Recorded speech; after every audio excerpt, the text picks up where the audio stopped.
in the front and center of a Civil War picture? Who gets the sunbeam shining? Who gets put in the shadow? How much does interpretation affect the visual imagery of the Civil War? We'll ask these questions and more to our guest, Civil War artist Don Troiani, when we return on Civil War Talk Radio.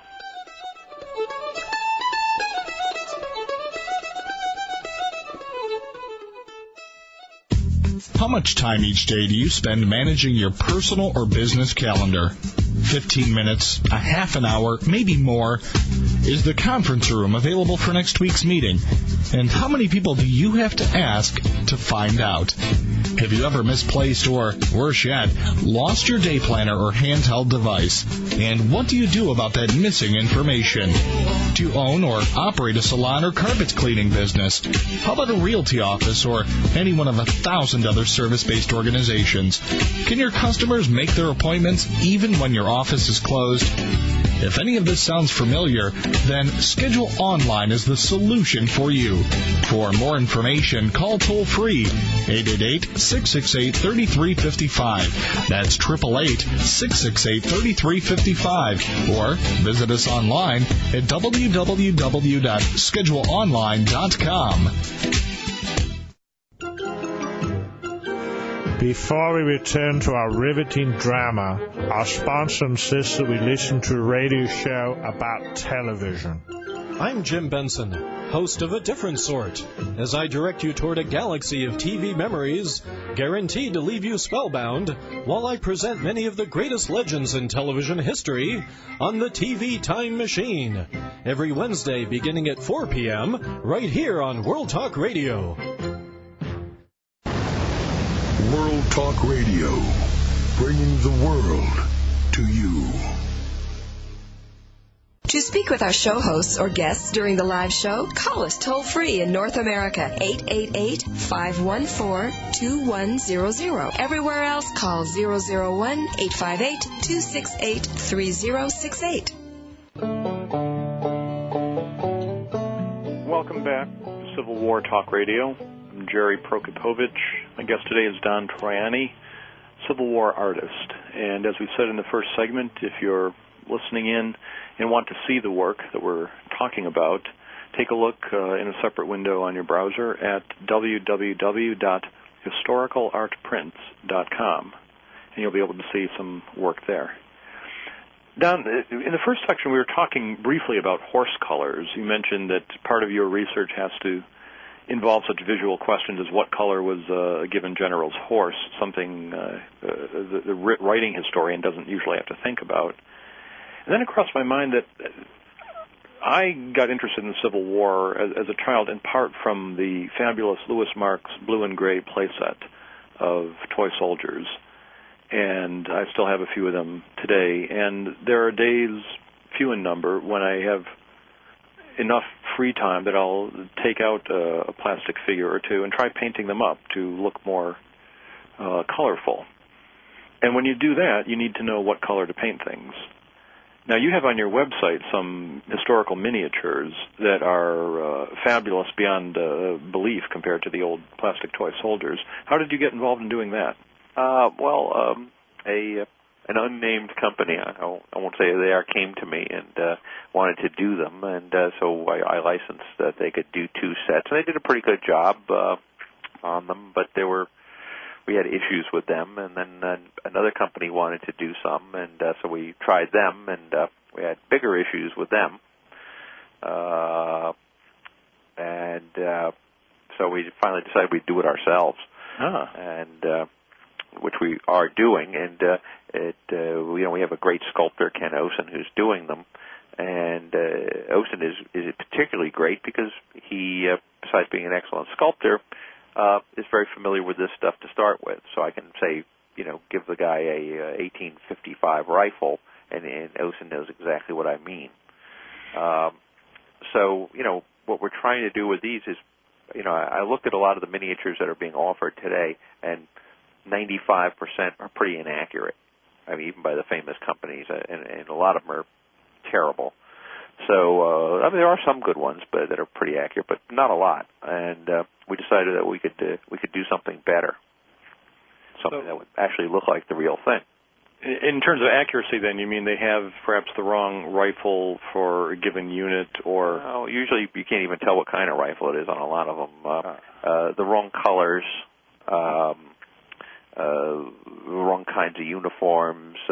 Usually one company will make something and then the other one sort of copy it. And so the mistake, becomes aped, down the line. There was one big company that came out. They always make the drums too small for the drummers. I mean, there's little pea-sized drums. They're ridiculous. They're like the size of a coffee can. And one company even put them on upside down. I mean, it's just, sort of nonsensical stuff. And, a lot of people, it's the same thing with, other, many of the prints that are being offered today are grossly inaccurate. But the public isn't able to spot that. They don't know. I'm not sure how much they care either. But, a lot of what's being offered on today's market is basically fantasy nonsense. Well, you clearly pride yourself on the opposite, that you take care to research these subjects. Well, that's supposed to be the point of the thing. When you're doing a historical subject, you're supposed to be recreating the scene, not creating a scene of the way everybody would have liked it to have been. Well, let me push that point with you a little bit. The accuracy we're talking about, if we're talking certainly about a historical miniature or to some extent a historical print, you need to get the correct uniform, the colors, the cut of the jacket, the equipment. These things should be accurate, or you're presenting literally a visually false picture. Yes. But let me take it a step further then. What about the moment itself, the posing of the figures, the choice of which figures are in, even the choice of which vignette of a battle to portray? How do you decide what you want to show the viewer? I go on basically the best evidence. In other words, you read all the accounts and you decide who was there. I mean, a lot of times there's controversy about who was there. Or if you're doing a battery of guns, which regiment took it. And, a lot of times one regiment may have passed through the battery of guns, and then the smoke, another regiment comes along and passes through them, and each one's claiming, we captured it first, and they're saying, no, we didn't, you did, and it goes back and forth, and you have to sort of decide. And same thing with different, a colonel said, I may have been with General Stewart when he gave this order. And then somebody else is listing who was with Stewart when they gave the order, and he's not on the list. So a lot of times you have to, but you're always going to make mistakes, and there are always going to be controversial things. But many people who are doing these kind of things aren't even considering that kind of information. I mean, they're just doing whatever they want. They're making, putting snow on the battlefield when it wasn't because it sells better. Mm-hmm. They're putting flags with units that hadn't even been invented at that time. There was one I saw recently where the guy gave Union troops corps badges at Antietam, and they hadn't even been invented yet. That's right. Hooker brought those in 1863. Like the spring of '63. Right. I mean, but nonsensical stuff. I mean, they always show the Irish Brigade with all kinds of these little shamrock and harp insignias, which they didn't have. Some of the officers had a little wreath of shamrocks around the number, but that was only some of them. But the Irish Brigade pretty much looked like regular Union troops. There was nothing, really unusual about them. The unusual part was the flags. And they didn't have the flags in every battle. There was times where they were damaged and they were being turned in. They weren't available. At Fredericksburg, only the 28th Massachusetts had a green flag. But if you want to sell a print of the Irish Brigade... Well, there's prints of the 20th Maine fighting for their lives at Gettysburg with Chamberlain firing his pistol and everything. He didn't have the pistols with him. They were in the...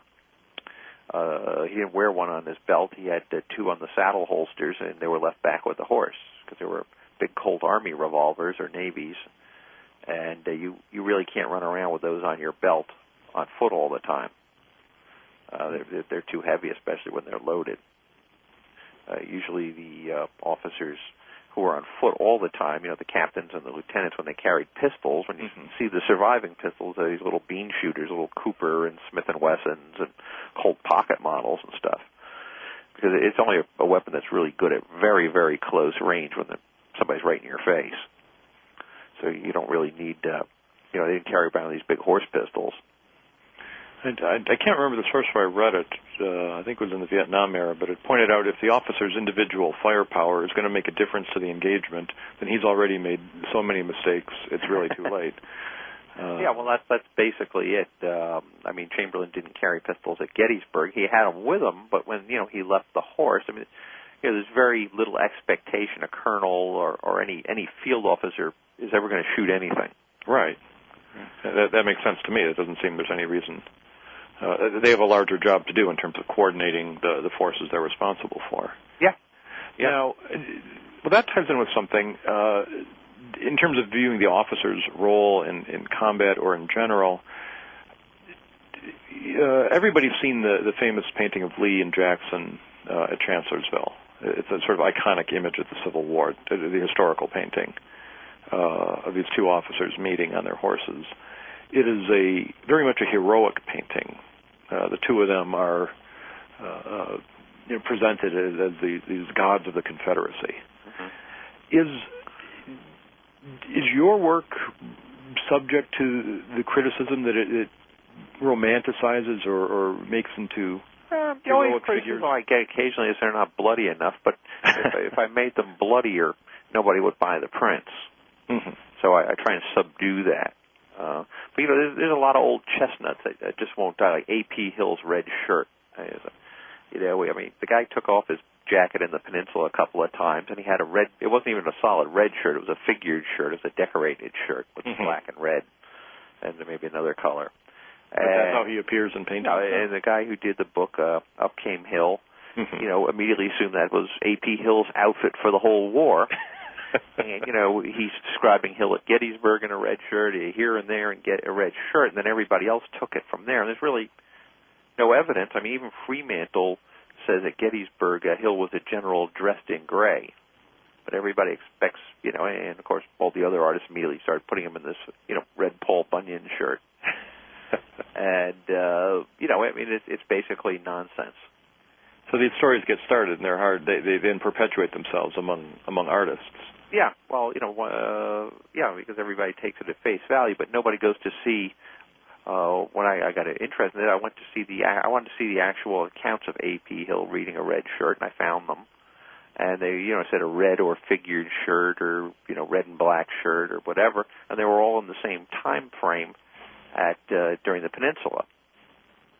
And now he may have had red shirts, a couple of more or something like that, but it certainly wasn't a straight red shirt, like a fireman's shirt, and he wasn't wearing it all the time. He wasn't wearing it at Antietam, he wasn't wearing it at Gettysburg, or at least there's no evidence of it. The only time, it's something that would have been commented on if he was wearing it all the time. Fremantle certainly wouldn't have said a general dressed in gray if he was wearing a red shirt. Maybe it's tucked under his tunic, but nobody's looking at it. How long can you wear a shirt before it falls apart?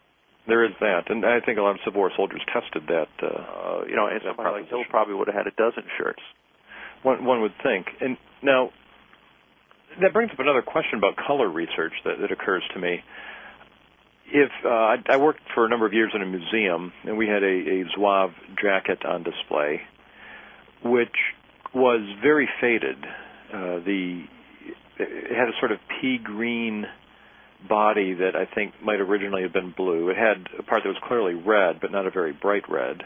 Mm-hmm. And yet the descriptions, and certainly many of the prints, show Civil War Zouaves in very bright, vivid scarlet and deep, rich blue and shining gold. It depended what kind of dye was used. If it was a logwood dye, not an indigo, they could change color pretty quick. Within weeks. Actually, the descriptions of the Louisiana Tigers in brown jackets are pretty much that, where the dye broke down in literally a few weeks. So they started as red jackets and became brown? They didn't wear. Their descriptions of them in brown jackets, but it's basically the blue ones that have changed color. Blue ones. I see. Blue but turned brown. Okay. Yeah. The blue will go sort of a brownish, or it could go pea green. It depends. I have some caps in my collection that have turned out like the color of like cream of pea soup. And that's so. My question there is then, how does that affect one's research if Take another example, and here I've come across this with people, again, who paint miniature figures. What color were Union or Confederate artillery pieces, the woodwork of them? Well, disappeared. The Confederate ones could vary, but the Union ones were usually olive green or the black trim. But, of course, the one thing everybody forgets is, when you see these, a lot of the current paintings, the guns are all nice and clean. If you look at the period photographs, they're covered with mud. I mean, one trip up, muddy road, and the wheels are going to be caked with it. If you look at the good sketches like Woad and Forbes and stuff, you see the muddy wheels and the cannons, and they're all splashed with mud. They'd clean them up when they were back in camp, but everything is going to be covered with mud and dust. So the barrels they kept shiny, but the other thing too is when they're shooting those things, the muzzles turn black, from the black powder, and then the black powder residue turns white. So you're going to have a black muzzle with sort of like a white crown behind that. Interesting. That let me ask you how you know that. Is this from seeing black powder cannon being shot today? Yeah. So that's the effect you get. You get the powder residue. They mentioned the blackened muzzles and stuff at the time too. Right. But basically, when you're, if you look at the photos, the period photos, when batteries are lined up and stuff, you see the mud splashed all over the wheels and everything. Plus, cannon carriages got struck by bullets and, dented, and, so they're going to be, they're going to look pretty tired pretty quick. Mm-hmm. Some of the paint may be chipped off. They'd repaint them, in camp and try and keep them as good as possible. But when they're really on the move, you couldn't. So that ties in with my question about romanticizing the war. Your illustrations, your paintings and prints portray the figures in a more field condition than they would be on parade, let's say. Well, I try to my best to paint it the way it would have looked. That's the goal. Not the way people would like it to look. But some people like it the other way too. The romantic version, or whatever they're used to from television or whatever. Television and movies are a big influence. Certainly everybody's visual memory is filled with images they've encountered on TV and movies more than from static art. A lot of the early Confederate battle flags, the first of Northern Virginia battle flags were pink. Really? They couldn't get the red silk, so they had to settle for pink or sort of like a whitish pink. And they were using those in the peninsula, but, people don't like to see them. So have you ever done an illustration or a painting with the pink battle flag? Yeah. How does that go over? Not as well as if they were red. Now, how do people respond to your work? Do you get people ever saying your work is clearly the work of a Yankee abolitionist, or you're clearly a rebel sympathizer? No. Yeah. I mean, you get some things like one guy complained I was painting all the Confederate generals too short, and it was part of a plot to diminish their role in history. I mean, once in a while, some kind of crank thing like that. But no, I paint the Confederates as much or more than the Union, so there's no problem. Well, we'll come back in just a minute here on Civil War Talk Radio. Talk more with Don Troiani. Discuss further issues in Civil War art when we return on Civil War Talk Radio.